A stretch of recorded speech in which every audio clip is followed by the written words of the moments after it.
Verdict is in. Contessa Brewer with the details. Contessa. The verdict here, Kelly, is that he's guilty on all charges. New Jersey Senator Bob Menendez found guilty of 16 counts, including corruption, bribery, extortion, wire fraud, conspiracy, acting as a foreign agent, obstruction of justice. 16 charges in all, guilty on all of them. These brought in federal court. The jury had deliberated for 12 hours over 3 days. The trial has lasted some 2 months. The lawyer said recently that the evidence against the New Jersey senator was very thin. In the meantime, he has insisted on staying in office and continuing his run for re-election. In fact, doing so now as an independent. Cory Booker was just on MSNBC moments before the verdict came in and said that his heart aches over this, that he called on his colleague to resign. He says, quote, "You know, this is a person I've served with for 10 years. The things he's accused of, I've not seen in my working with him." But again, Menendez has refused to step aside and now guilty on all 16 counts. We will continue to monitor the hearing. And if we get new news on this, Kelly, we'll bring it back to you. So, Contessa, just thinking through this for a moment, the implications would be, guys, you're talking to me again in the control room.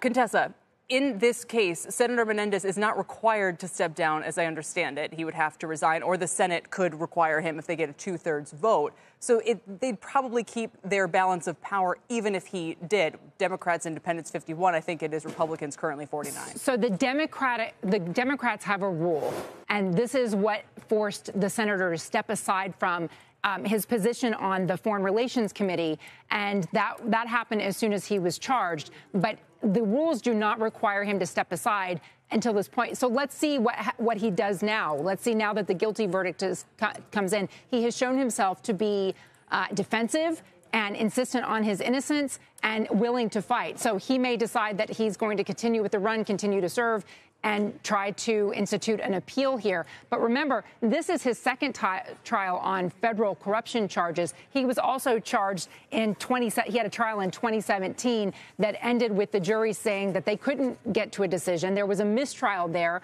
The judge then acquitted him on some charges, and the Justice Department at that point dropped the remaining charges against him, allowing him to continue his campaign and to continue running for office and then serving as senator of New Jersey. By the way, the governor of New Jersey had also called on Menendez to resign after he was charged in this federal investigation into corruption. And the details here about the gold bars and stacks of cash, they were just shocking and really salacious when they were coming out in trial as the details came through. The jury clearly came to a consensus here because every single charge against the senator, every charge against his co-conspirators, one is a New Jersey real estate developer, the other one is a U.S. businessman with ties to Egypt who was working with Nadine Menendez. And I should mention that her trial, they have now decided, is postponed indefinitely because she is undergoing cancer treatment. That decision came down just before the verdict in her husband, Bob Menendez's trial came in.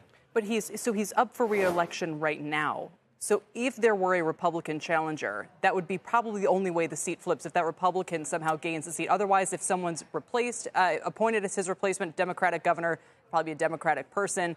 I don't know if there's another name, a Democratic name on the ballot who could replace him if he drops out. I don't know. Maybe he's going to try to ride this out and be reelected. It definitely puts New Jersey in play. And what's more, New Jersey, which was always seen as a staunchly blue state, firmly in the Democratic camp, there have been some polls recently that indicate that there's some cracks in the Democratic stronghold here. And so with this conviction and really even the allegations before the conviction, it tended to paint this opening for Republicans to say, look, the Democrats are a problem in New Jersey. So we'll wait to see what happens now. Politically, we wait to see what, at this point, he goes in for sentencing as well. Yeah. And this could put New Jersey in play as we head into the heat of the presidential and congressional election season. Another fascinating development this season. Contessa, thank you very much. Contessa Brewer.